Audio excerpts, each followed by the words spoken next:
방했습니다. 사실은요, 우리가 인생을 살면서 가장 힘든 게 무엇일까요? 사람들은요, 수치심에 대해서 말을 하지 않아요. 잘 모르니까. 그래서 사실은 여러분들이 이 자리에 오신 것은 하나님의 은혜라. 네. 그래서 오늘 여러분의 많은 그 감정 속에 숨겨진 그 수치심을 찾아내는 작업을 함께 하려고 합니다. 그러면 수치심의 연구는 왜 중요한가? 이것을 말하려면 자, 여기에 그림 한번 보세요. 이 그림은 무슨 그림일까요? 우물가. 맞습니다. 수가성 우물가의 여인을 만났습니다. 자, 그래서 우리가 여기서 중요한 것은 그 여인은 어떤 여인이었어요? 사실은 여러 가지 있어요. 갈수록 태산이더라. 사실은 갈수록 더욱더 나빠졌어요. 제가 이혼 상담을 할 때 딱 그 얘기 먼저 합니다. 갈수록 태산이 될 수 있다. 그래서 중요한 것은 지금 이혼이 중요한 게 아니라 어떻게 지금 여기에서 문제를 제대로 해결할 수 있을까? 그것에 초점을 맞추는 게 중요하다. 이렇게 얘기를 하거든요. 그리고 사실은요, 우리 안에는 이 수치심이 있으면 누구에게 공감하지 못해요. 놀랍게도요, 이 수치심을 가지면 다른 사람에게 어떤 감정을 갖는가? 반감을 갖게 돼요. 공감이나 동감이 아닌 반감을 갖게 됩니다. 그리고 수용성은요, 여기서 참 중요한 게 있어요. 수용성은 자기 수용 먼저 해야 되는데 자기가 수용이 안 되면 어떨까요? 타인도 수용이 안 됩니다. 그래서 사실은 오늘은 너무 중요한 날이에요. 이런 것들로부터 내가 해방될 수 있다면 우리는 관계를 제대로 할 수 있는 사람이 되는 것입니다. 인생에서 가장 중요한 게 뭘까요? 나와 너가 만나서 관계 잘하는, 거기서부터 우리의 인생은 시작된다고 할 수 있습니다. 그래서 우리가 교회 공동체, 또 가정 공동체, 친구 사이 다 뭐예요? 관계잖아요. 근데 그 관계가 우리는 항상 어렵습니다. 사실은. 그래서 그 어려운 것을 어떻게 할 것인가. 자,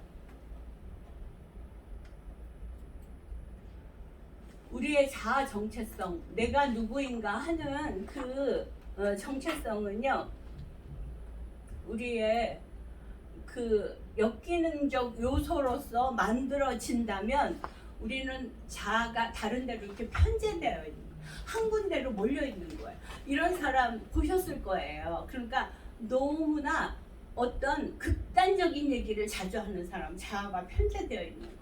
그 다음에 자아가 부실한 사람은 어떤 사람이에요? 항상 보면 다른 사람이 볼 때는 어딘가 좀 모자란 것 같은 느낌의 자아 부실을 가진 사람도 있습니다. 그러면 그 다음에 자아 부정은 뭐예요? 맨날 부정하는 거예요. 내가 내 선 자리 주변 다 부정하는 거예요. 이렇게 될 때 우리는 어떻게 될까요? 나의 정체성은 제대로 형성이 되지 않습니다. 여기서 여러분들이 나를 한번 바라보세요. 스스로를 나는 어디에 속해 있는가. 그랬을 때 사실은 이렇게 된 것이 다 무엇 때문에 그래요? 역기능적 요소 때문에 그렇게 된 것입니다.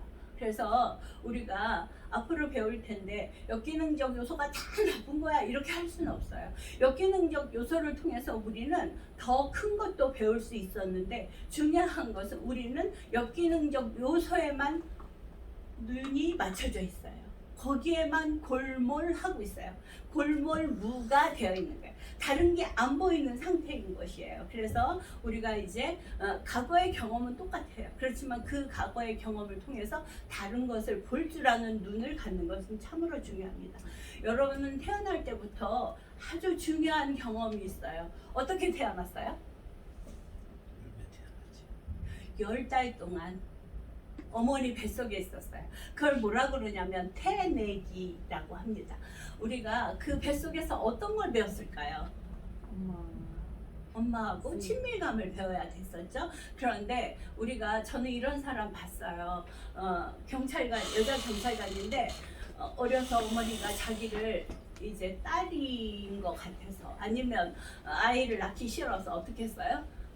그 아이를 거부한 거예요. 거절한 거예요.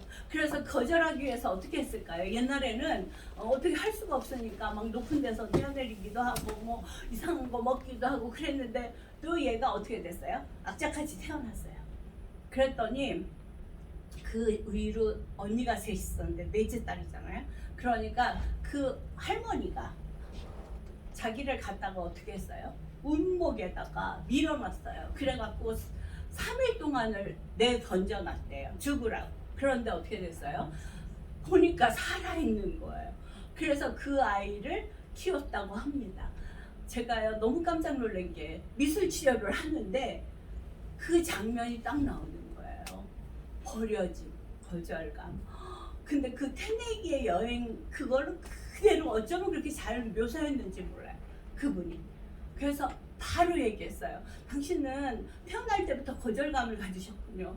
그랬더니 그 순간 너무 깜짝 놀라갖고 내가 말하지 않았는데 어떻게 하세요? 이렇게 얘기하더라고요.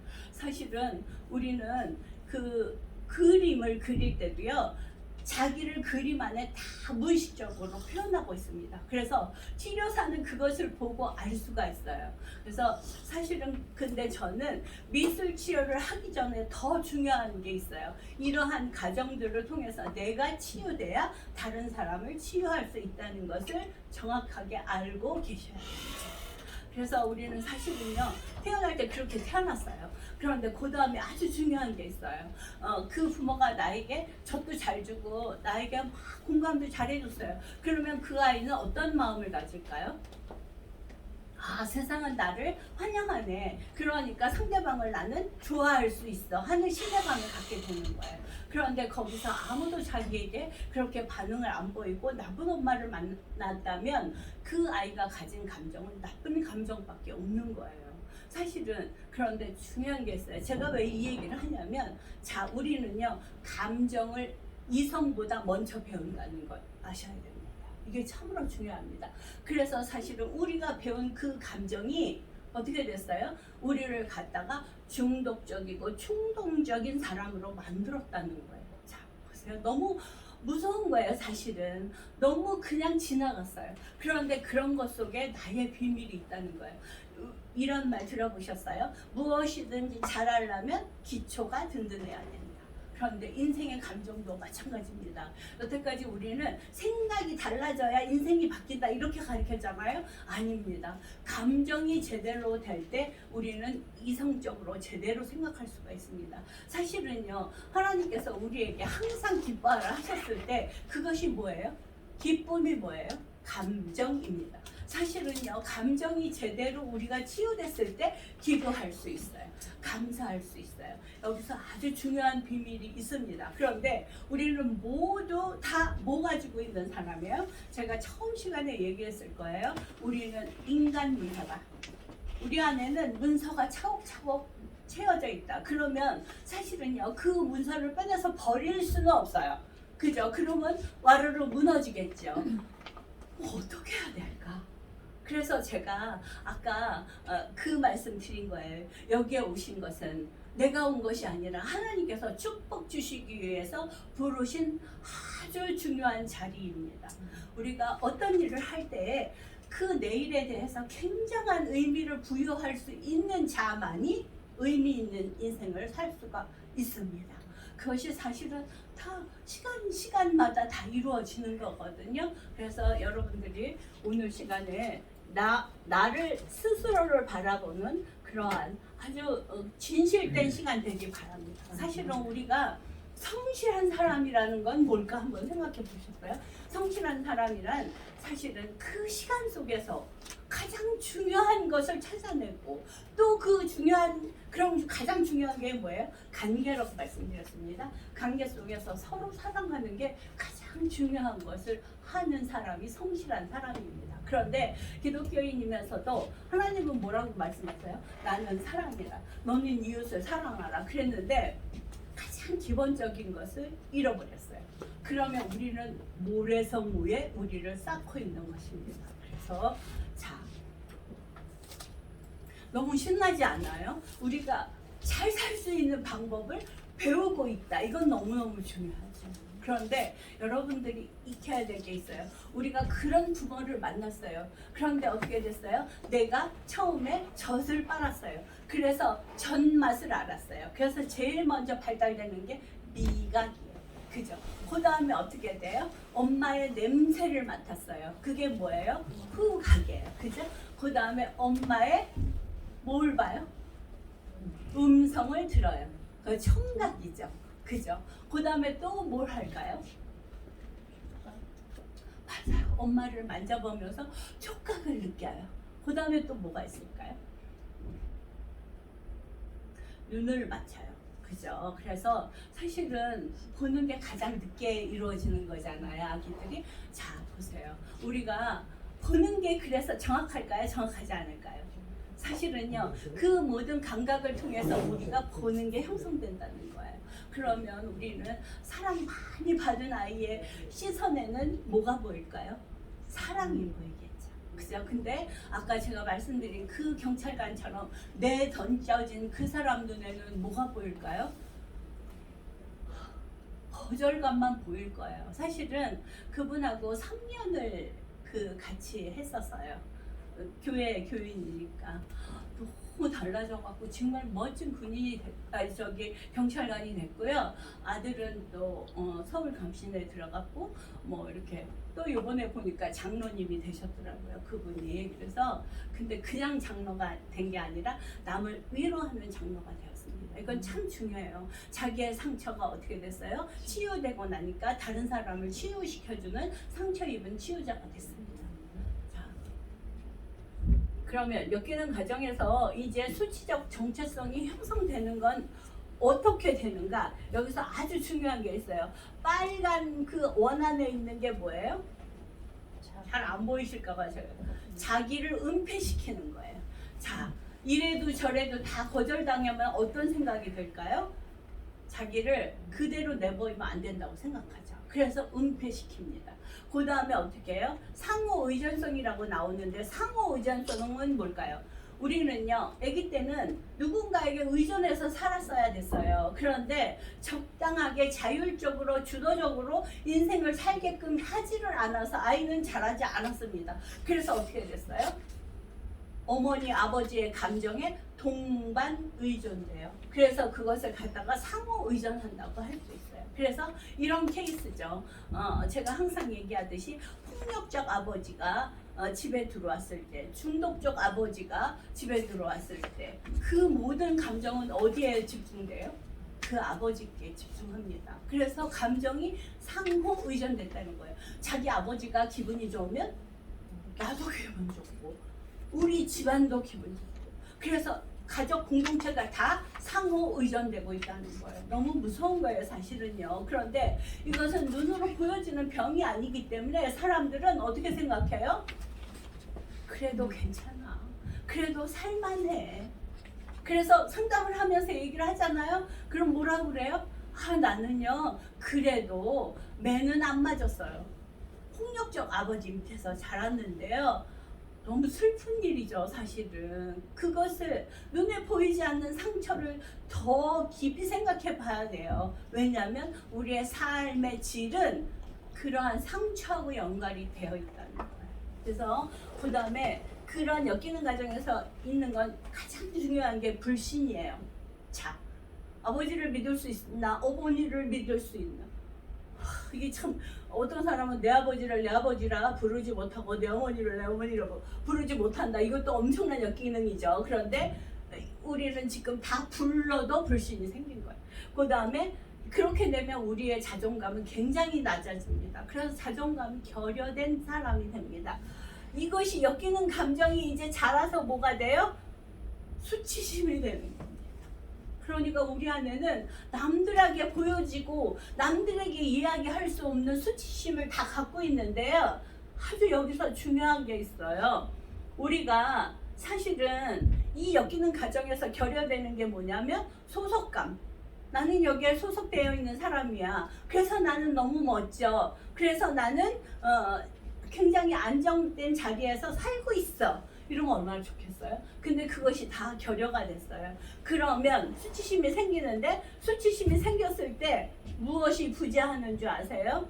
친밀감이 부재합니다. 누구하고 관계를 할 수가 없는 게 친밀감의 부재예요. 소외되어 있어요. 그 다음에 열정의 부재가 뭐예요? 우유부단하거나 무기력한 상태가 되고, 사실은요 우유부단은요 계속 성공을 미는 사람의 자세예요. 나 이렇게 할까? 아유, 하면 너무 모든 일이 잘 될 것 같지 않아. 그러니까 좀 더 생각해 봐야 돼. 맨날 생각만 하다가 성공을 놓치는 것, 그것이 사실은 우유부단과 그 다음에 우유부단 뒤에 오는 게 무기력입니다. 사실은. 그리고 결단력, 뭔가를 해야 되겠다 이런 생각이 없어요. 이것이 아주 참 무서운 수치심의 결과입니다. 여러분들에게 제가 요거 아주 중요한 거예요. 우리는 그런 느낌이야, 그런 감정이야 이런 얘기를 하는데 분명히 다릅니다. 느낌과 감정은. 느낌은 뭐예요? 느낌은 그냥 일시적으로 저 교수님 보니까 오늘 굉장히 좋아 보여, 그 느낌이에요. 그죠? 그런데 나는 저 사람만 보면 계속 뭐가 있어, 나쁜 감정이 올라와, 이러면 그건 감정이에요. 그래서 사실은요 느낌과 감정은 다른 겁니다. 우리가 느낌을 느꼈다 이거하고 내가 이런 감정을 가졌어 이거하고는 너무 차이가 나는 거예요. 그런데 누구도 이거에 대해서 분별해서 얘기해 주지 않을 때 우리는 계속 헷갈릴 수 있습니다. 자,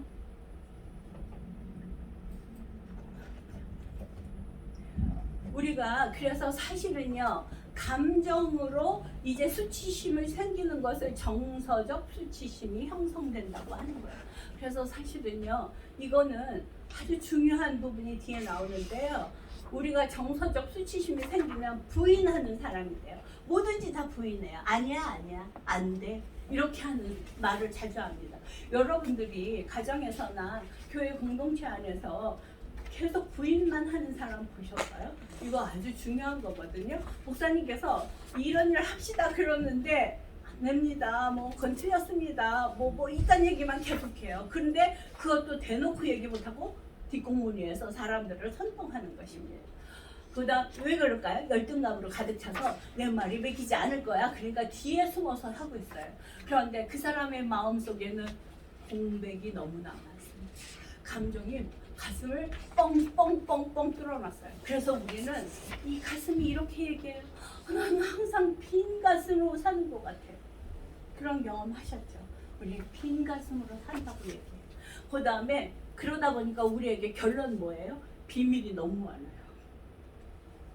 사실은요 이 정서적으로 수치심이 있는 사람은 이렇게 얘기합니다. 너한테만 얘기하는 건데 이렇게 되는 거야, 이건 비밀이야.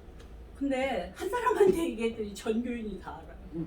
그건 비밀일 수 없는데 그러한 어리석음을 갖는다는 거죠. 어리석음인 거죠. 그러면 왜 그렇게 하냐면요, 사실은 정서적 수치심을 갖는 사람이 특징은 뭔지 아세요? 다 자기 자신도 남도 다 통제해야 된다고 생각합니다. 통제가 안 될 때 어떨까요? 뒷담화를 하는 것입니다. 내 말대로 좀 해줬으면 좋겠는데 나는 열등한 사람이니까 나서서 할 수도 없고, 그러면서 어떻게 해요? 통제가 안 될 때 굉장히 힘들어합니다. 여러분 이런 사람 보셨어요? 어떤 새로운 장소에 간다 그러면 너무 좋은 자리를 가는 것도 10번 100번 생각하고 가는 사람. 왜 그런지 아세요? 그 자리에 가서 내가 주변을 통제할 수 있을까? 나라는 존재가 그들하고 어떻게 어울릴 수 있을까? 이런 거에 너무 신경 쓰다 보면 너무 좋은 자리에 쳐다봤거든 못 가요. 여러분들은 정말 지금 너무너무 복된 자리에 계신 겁니다. 그래서 사실은요 통제하고 싶은 욕구는 어떻게 돼요? 좋은 관계를 만들지 못하고 망친다는 걸 잊지 마십시오. 그래서 여러분들이 이건 너무 좋은 일이야 그러면 내가 가지 못하는 이유가 뭘까를 한번 생각해 보세요. 거기는 내 내면의 수치심이 잠재되어 있다는 거 이해할 수 있으시죠? 네. 그다음에 자 그러면은 수치심은 도대체 뭐야? 수치심은요 아주 중요한 게 있어요. 내가 어떤 사람이냐는 거에 대한 답. 그것이 수치심이고, 죄책감은 뭐예요? 죄책감은 다른 사람을 내가 행동적인 일을 잘못했을 때 느끼는 게 죄책감이에요. 그런데 보통 사람들이 수치심과 죄책감이 잘 분리가 안 돼요. 그래서 뭔가 내가 이 일을 나쁜 일을 했으니까 내가 부끄러운 거야 이렇게 생각하잖아요. 그런데 그것보다도 사실은 내 안에 뭐가 있다? 수치심이 내재되어 있다. 이것이 너무나 사실은 중요한 것입니다. 그래서 수치심은 사실 내가 무엇을 해서 수치스러운 게 아니라 존재론적인 나는 누군가 여러분에게 제가 이 수치심을 같이 나누는 이유가 있어요. 해답이 있기 때문입니다. 만약에 수치심을 내가 건드려 놨는데 해답이 없다 그러면 건드리지 않아요. 결과가 무서우니까. 그죠? 내가 쓰레기를 여기다 던져놨는데 쓰레기를 치워야 되잖아요. 치울 수 있는 방법이 있지 않으면 쓰레기를 어디다 갖다가 내놓겠어요. 그죠? 그러니까 우리는요 사실은 방법이 있습니다. 그래서 더 열심히 들어주시기 바랍니다.